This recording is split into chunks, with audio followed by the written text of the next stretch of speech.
Comment attirer du trafic sur son blog? Si vous avez cliqué sur cette vidéo, c'est que vous vous êtes posé au moins une fois cette question. Et c'est totalement normal parce qu'après tout, pourquoi passer autant de temps à écrire un article de blog s'il n'est lu par personne? Aucun intérêt. On est d'accord. Alors, aujourd'hui, j'ai envie de vous parler de Pinterest et plus en particulier, comment augmenter de façon exponentielle le trafic vers son blog gratuitement sans dépenser un seul centime.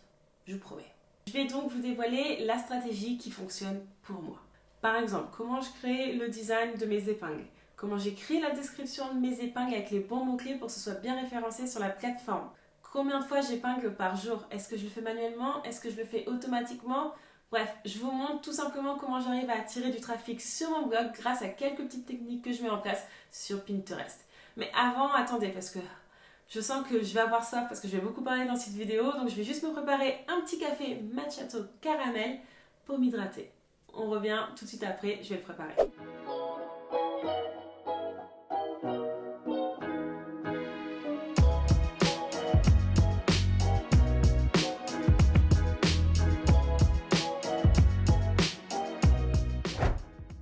Yes, ça y est. Donc si vous êtes prêts, on y va sans plus attendre parce qu'il y a énormément d'informations que je voudrais inclure dans cette vidéo. Moi j'ai mon petit café, je suis prête. Si vous aussi vous êtes bien assis, on y va, let's go. Hello à tous, pour ceux qui ne me connaissent pas, moi c'est Amandine, aka alias, et j'en passe, Amandine en parle. Je suis étudiante en marketing digital et en même temps community manager en freelance. Et je suis ici pour aider toutes les personnes qui voudraient booster leur présence en ligne pour développer ou créer un jour leur propre business. Alors justement, l'un des points les plus importants quand on souhaite développer son activité, c'est sa visibilité. Et quoi de mieux que Pinterest pour vous faire connaître? Vous allez comprendre pourquoi cette plateforme est aussi puissante. Pour ceux qui découvrent Pinterest, c'est très simple. Vous avez des tableaux. Les tableaux, ce sont simplement des endroits où vous allez pouvoir mettre des épingles. Les épingles, ce sont des photos. Jusqu'ici, vous me suivez? Et derrière chaque épingle, vous allez pouvoir mettre un lien. Donc chaque fois que quelqu'un va cliquer sur cette image, il va être dirigé vers le lien que vous avez mis. Ça, c'est la base. Et le principe, c'est de faire plusieurs tableaux, dont un avec vos propres épingles. Moi, par exemple, je l'ai nommé article de blog Amandine en parle. Et d'autres tableaux avec des épingles qui appartiennent à d'autres personnes, mais qui traitent toujours les mêmes sujets que vous pour rester un minimum cohérent. Dans ce tableau, par exemple, que j'ai créé et nommé Construire son business, on y trouve tout plein d'articles de blog qui m'intéressent et qui peuvent aussi potentiellement intéresser mon audience. Alors là, j'ai un petit exemple avec Mylan Ford. J'adore son contenu, c'est pour ça que je les épingle régulièrement. Donc par exemple, quand on clique sur son image à elle qu'elle a créée, donc sur son épingle, on est redirigé directement vers son article de blog. Bon, l'avantage pour elle, vous l'aurez compris, c'est que du fait que moi j'épingle son article, ça va lui emmener du trafic en plus. Mais alors de mon côté, quel est mon intérêt d'épingler ces articles? Alors le premier, c'est que si à l'avenir j'ai besoin de savoir comment je peux vivre rapidement mon activité, je sais que j'ai une ressource qui peut y répondre dans un de mes tableaux. Le deuxième, c'est le plus important, c'est pour rester actif. Comme toute autre plateforme, Pinterest veut que ses utilisateurs soient le plus souvent et le plus longtemps présents sur sa plateforme. Vous allez devoir donc épingler régulièrement pour être visible sur Pinterest et en conséquence augmenter le trafic vers votre blog. Maintenant, regardons comment vous pouvez mettre toutes les chances de votre côté pour que cette année votre blog cartonne grâce à Pinterest. Vous aurez besoin de 3 choses si vous voulez copier ma stratégie. Alors avant de vous les dévoiler, je prends juste un petit coup à boire. Et on y va tout de suite. La première chose, c'est d'oublier votre compte personnel Pinterest et de passer à un compte professionnel. C'est totalement gratuit et vous avez plus de fonctionnalités. Que demander de mieux? Ça donne aussi un aspect plus professionnel à votre compte et le gros point positif, c'est que vous pouvez ajouter le lien vers votre site web directement dans la description de votre profil.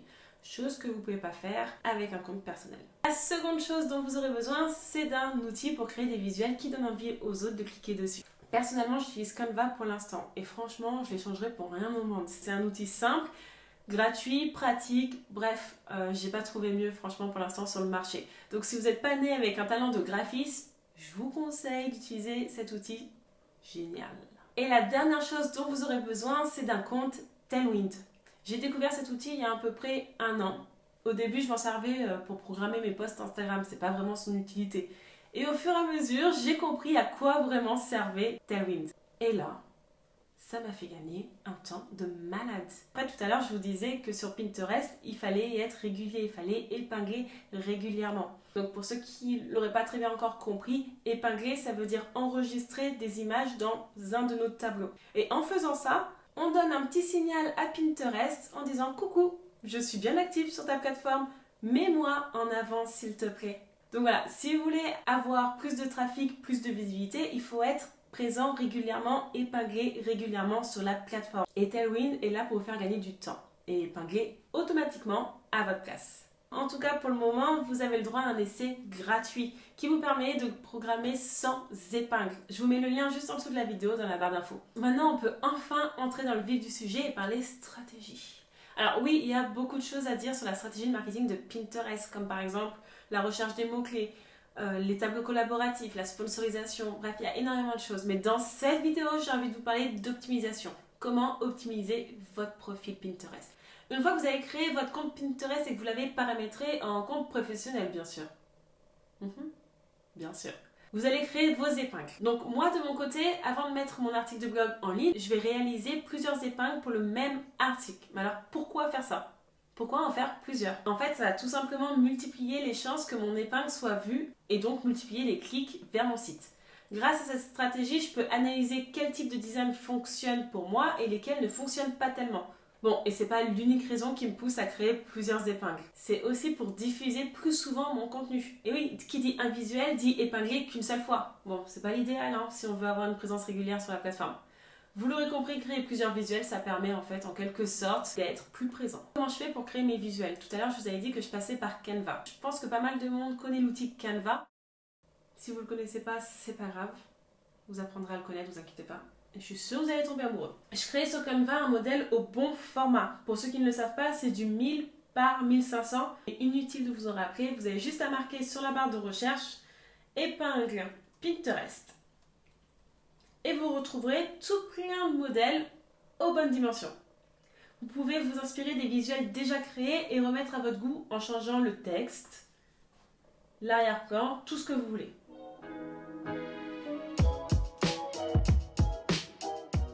Donc à l'heure où je tourne cette vidéo, je suis toujours en train de tester ce qui fonctionne un petit peu moins bien pour moi en termes de visuel. Donc je crée différents styles jusqu'au moment où je trouverai le bon. Une fois que l'article de blog est en ligne, je vais cliquer sur le bouton partage de Pinterest et je vais partager mon visuel, soit l'épingle, directement sur mon compte Pinterest dans le tableau qui me paraît le plus pertinent.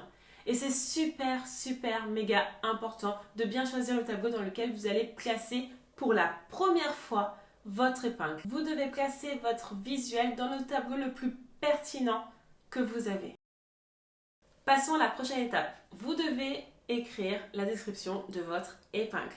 Et même si, on le sait, Pinterest est une plateforme où les images sont primordiales, le texte ne doit pas pour autant être négligé car c'est dans cette partie-là que vous allez donner toutes les informations nécessaires pour que le moteur de recherche Pinterest propose vos épingles aux bonnes personnes. Et c'est aussi cette description qui va finir de convaincre les internautes de cliquer sur votre visuel pour qu'ils arrivent sur votre blog. Dans cette description, vous pouvez écrire jusqu'à 500 caractères. Alors, je vais vous donner la manière dont moi j'écris ma description.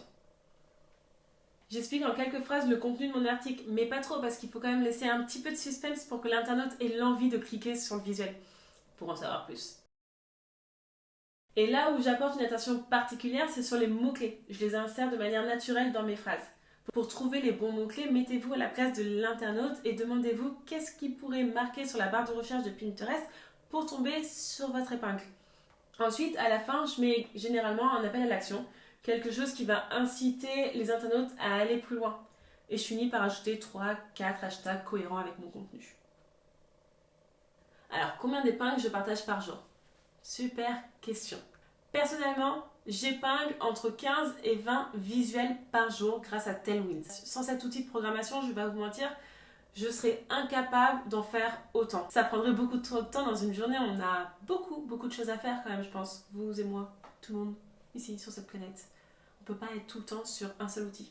Tailwind sera votre meilleur ami, j'en suis sûre. En plus, ce qui est bien, c'est qu'il va déterminer les meilleurs moments de la journée pour publier mes épingles en fonction de la présence de mon audience sur la plateforme. Ce qui fonctionne pour moi, c'est de partager environ 40% de mes propres épingles, celles qui viennent de mes contenus.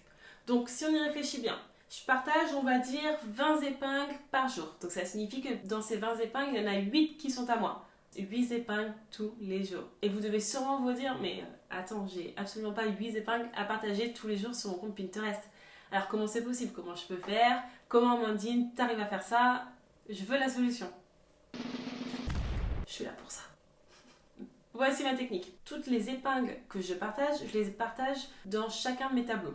Admettons que j'ai 10 tableaux. Ça me fait déjà 10 épingles m'appartenant qui seront bientôt placées. Et rappelez-vous que dans chacun de mes articles, j'ai 2-3 visuels différents que je pourrais aussi partager de la même manière dans mes différents tableaux. Maintenant, comment je programme mes épingles depuis Tailwind? J'ai tout simplement installé l'extension Chrome Tailwind. Et quand je clique sur Pinterest, j'ai juste à cliquer dessus.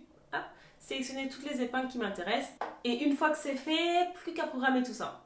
Et aucune inquiétude, Tailwind se charge de trouver les bonnes heures pour vous, comme je vous l'ai montré tout à l'heure. Et je fais ça toutes les semaines. Bon, maintenant que je connais mieux l'outil, je vais commencer à espacer et le faire une fois pour 2 semaines. Et au lieu de me prendre 30 minutes de la journée, ça va me prendre 1 heure grand max. Donc franchement, c'est pas grand chose. J'aime tellement cette stratégie, ça me permet d'épingler beaucoup plus rapidement et d'avoir encore plus de résultats. Donc, que demander de mieux? Moins de travail, plus de résultats. Yes! J'ai l'impression d'avoir énormément parlé dans cette vidéo, mais je voulais absolument vous partager ma stratégie pour attirer le plus de personnes sur mon blog. Vous savez maintenant, en tout cas je l'espère, par quelle étape je passe pour promouvoir sur Pinterest chacun de mes articles de blog. Et vous avez vu, j'ai pas besoin de passer des heures, voire des jours pour obtenir des résultats. Avec une bonne organisation et les bons outils, 2-3 heures seulement suffisent par mois pour augmenter sa visibilité. Ça y est, cette vidéo touche à sa fin. Alors j'espère que vous l'avez aimé et que vous l'aurez trouvé utile. Si c'est le cas, n'hésitez pas à appuyer sur le pouce bleu et abonnez-vous à ma chaîne par la même occasion. Vous allez voir, les 2 boutons sont à côté. On fait pas les flemmards les gars. Alors si vous avez des questions sur Pinterest ou alors sur la stratégie de marketing que j'utilise, n'hésitez pas à les marquer en bas en commentaire. J'y répondrai avec grand plaisir. En attendant, je vous dis à la semaine prochaine pour une nouvelle vidéo. Ciao!